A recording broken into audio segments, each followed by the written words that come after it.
evening, good morning, good afternoon. The people of Zimbabwe continue to be bombarded by this propaganda from ZANU-PF. We continue to be told that Zimbabwe is on course to achieve Vision 2030. What is Vision 2030? This is a statement saying Zimbabwe will attain an upper middle income status in 6 years' time. And yet the reality on the ground tells its own completely different story.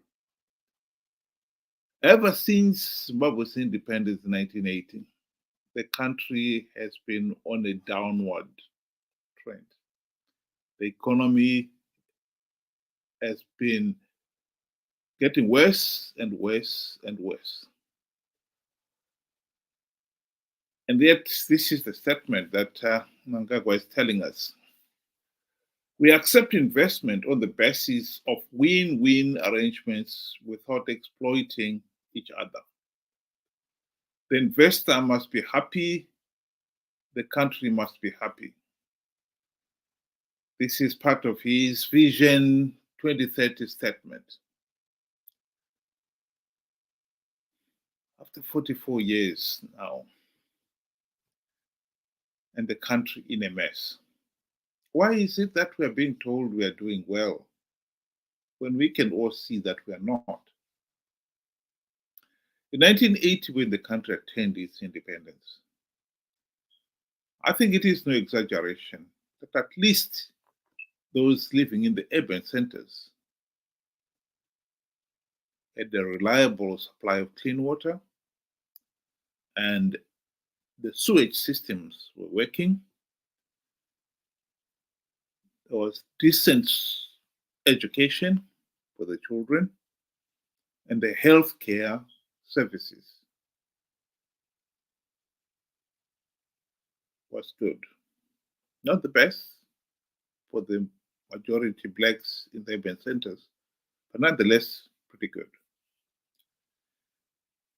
And today, 44 years down the line,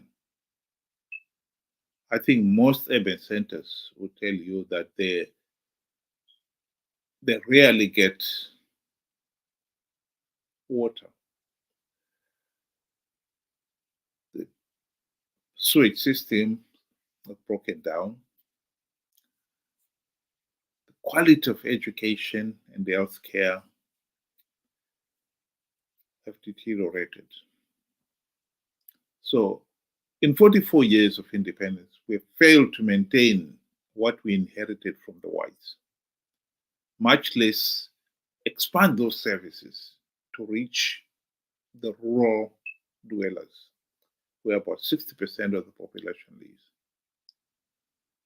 So in this day and age, 21st century, you find that about 60% of our population still live in mud, brick houses, huts. They have no running water, and they use the bush for the toilet. And yet, somebody keeps on insisting that we are going to achieve this Vision 2030, upper middle income status. You despair. You honestly despair. The truth of the matter is, we have a regime that is not accountable to the people. So it can say whatever it likes. It knows that at the end of the day, the people will never hold it to account. In a healthy and functioning democracy, it is the people who decides who governs the country. But in a dictatorship like we have, where the regime is able to rig the elections, those in power set their own exam in the market, and it is therefore not surprising that for the last 44 years, they've always passed with first class honors. And yet, the reality on the ground speaks a totally different story. The country is not making progress, it is regressing. Zimbabwe is now one of the poorest countries in the world. And not because we don't have resources, we have. But alas, those resources are being taken away for the exclusive use of the ruling elite. Corruption in Zimbabwe has become rampant. It's amazing. We've got $2 billion worth of gold every year, according to an Al Jazeera documentary last year. And 80% of that gold is being smuggled. And when you've got this gold mafia involved in these things, they smuggle the gold.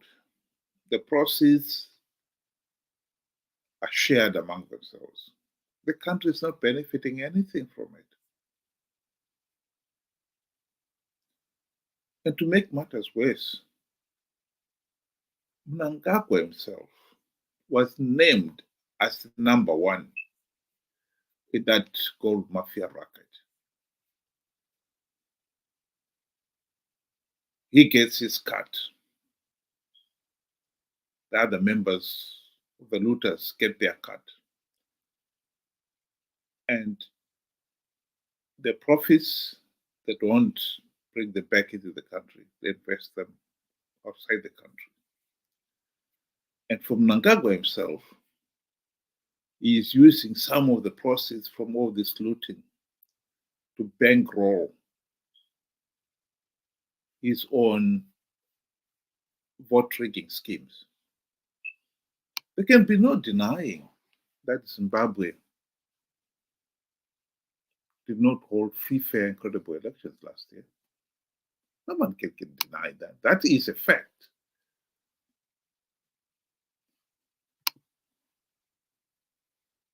SADC, the regional body, the AU, and even our own Zimbabwe Human Rights Commission, election observers, condemned those elections as being flawed and illegitimate. So ZANU-PF set its own exam, marked it, and surprise, surprise, the party won with a clear majority in parliament and the presidency. For the last 44 years, the country has been stuck with a corrupt, incompetent, and tyrannical regime.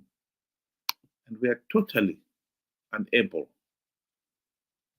to remove it from office. This is at the heart of our problem. As long as ZANU-PF is able to mark its own examination, set its own examination paper, mark it, they will always win elections and stay in power. And when they are in power, you can promise anything you want. And no one will ever hold you to account. So we find ourselves in a situation where we are forever chasing a mirage. I think many Zimbabweans are familiar with the mirage. When you're driving along on a hot day, you see in the distance on the tarmac as if there's a pool of water, but it's always receding from you. As the nearer you get to it, the further away it moves away, the pool of water. That is a mirage. But this ZANU-PF Vision 2030 is becoming a mirage by moonlight, an impossibility.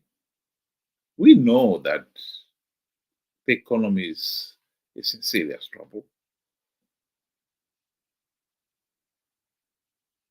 Earlier on today, we were discussing how the regime is launching this new currency,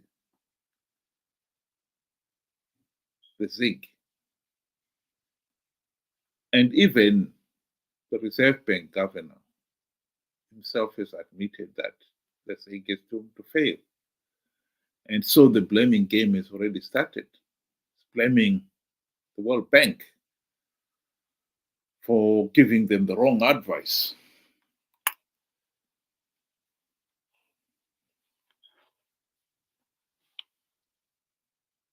The people of Zimbabwe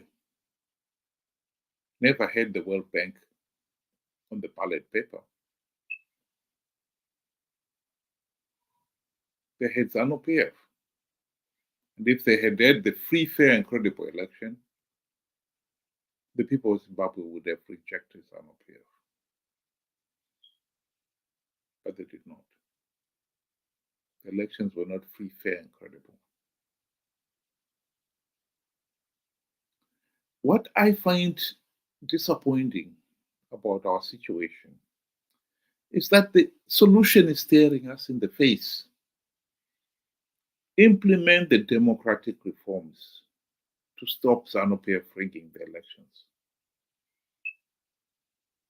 It could be more simpler than that. The people appreciated that point in the late 1990s. And this is why,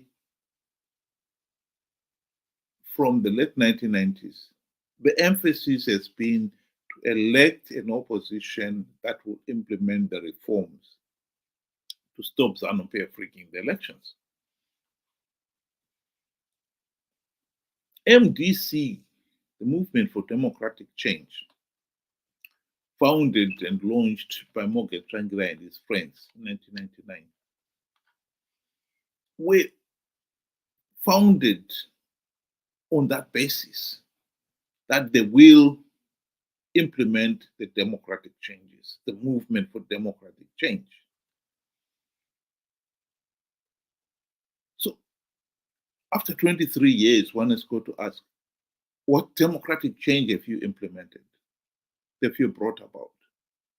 The answer is not even one token democratic change.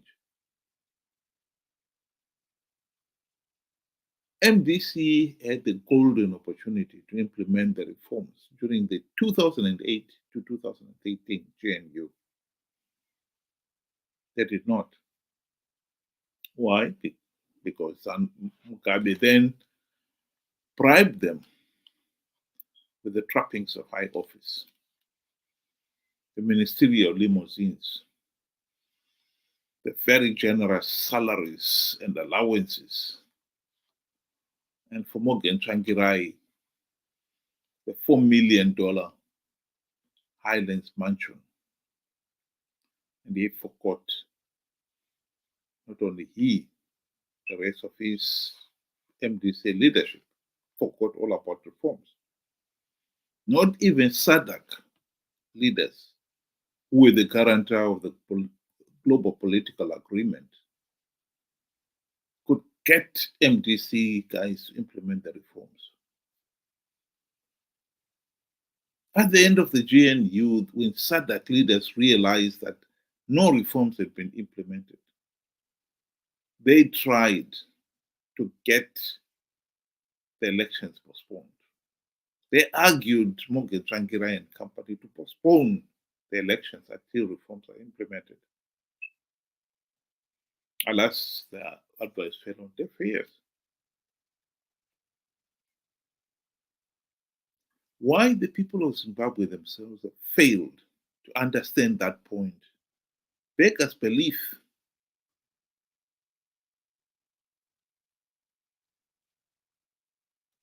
23 years.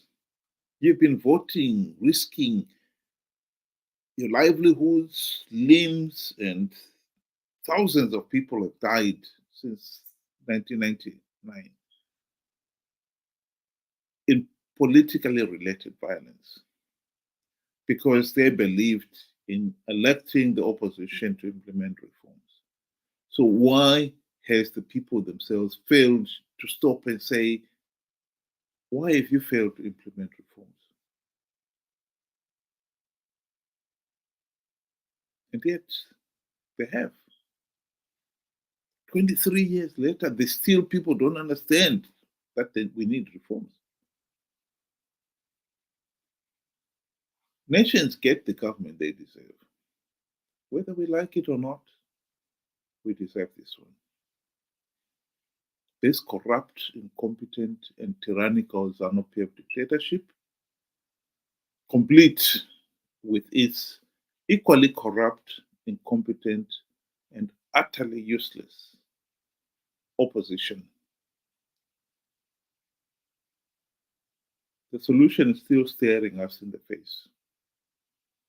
We need to elect competent opposition leaders who will implement the reforms. The country will never get out of this mess without implementing reforms to ensure elections are free, fair, and credible.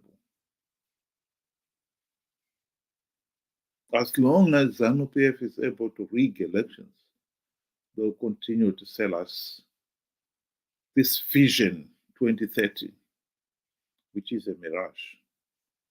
No doubt, as when we get nearer to 2030, and it's abundantly clear that there's no way the country is going to achieve this up income status.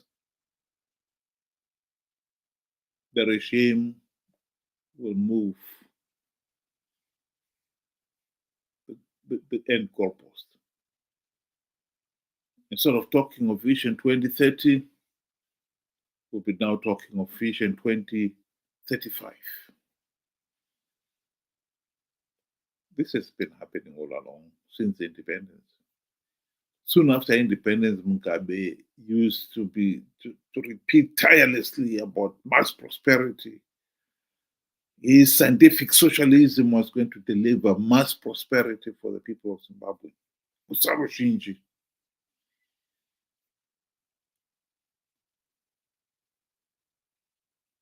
And that goalpost kept moving. Initially in the 80s, it will be achieved by the mid 1990s. And as we got nearer to that, it was 2000. And then 2020. And now we are 2030. The mirage. How long are we going to continue be conned to chase a mirage? And the answer to that is very simple. As long as ZANU-PF is able to rig the elections, the regime will continue to con us into believing that we are on target to achieve mass economic prosperity. How we can possibly be an upper middle income country in which our roads are in such a sorry state. All basic infrastructure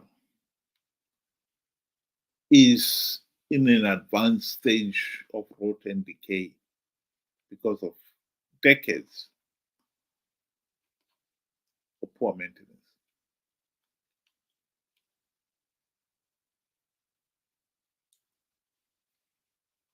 It is for the people of Zimbabwe, no one else, to make sure that we've got free, fair, and credible election. We've got a government that is accountable to the people. And like I said, to achieve that, the answer has always been staring us in the face. Elect competent opposition who will implement those reforms, period. And yet, for some reason, making that quantum leap has proven to be mission impossible for most of our people. The blind allegiance to the failed opposition is holding us back. ZANU-PF is benefiting from it. The opposition have failed to implement even one meaningful reform, and they have played their part in giving ZANU-PF legitimacy after rigged elections.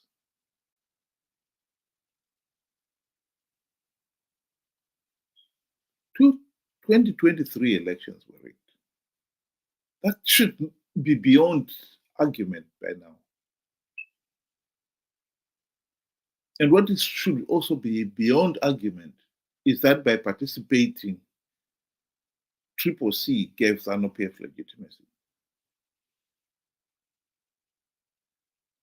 Chamisa and company were hell-bent on participating in those elections without reforms, to the point that Chamisa was even prepared to make outrageous claims like, I've plugged all the vote rigging loopholes to stop ZANU-PF rigging the elections.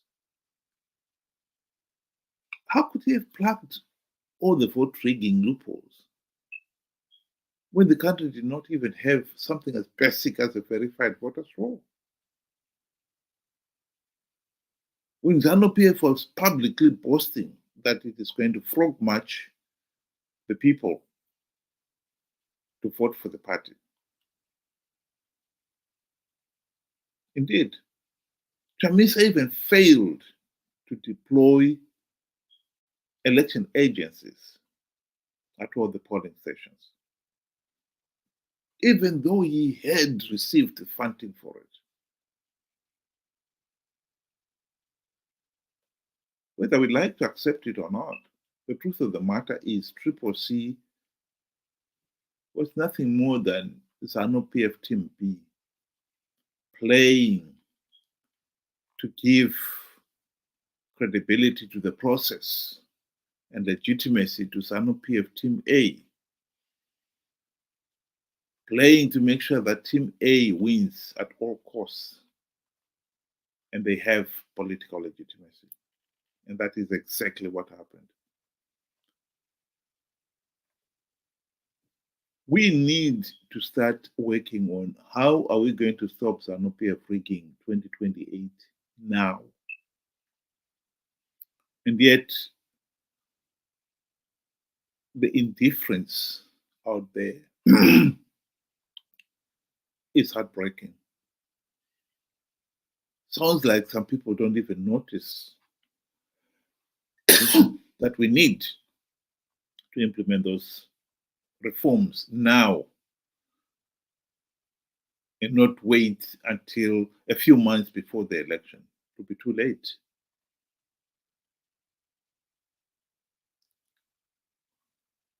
We can continue chasing the rainbow. We can continue chasing mirage, because Vision 2030 is a mirage. And we know, after 44 years of rigged elections, that unless the reforms are implemented, ZANU-PF is going to rig 2028.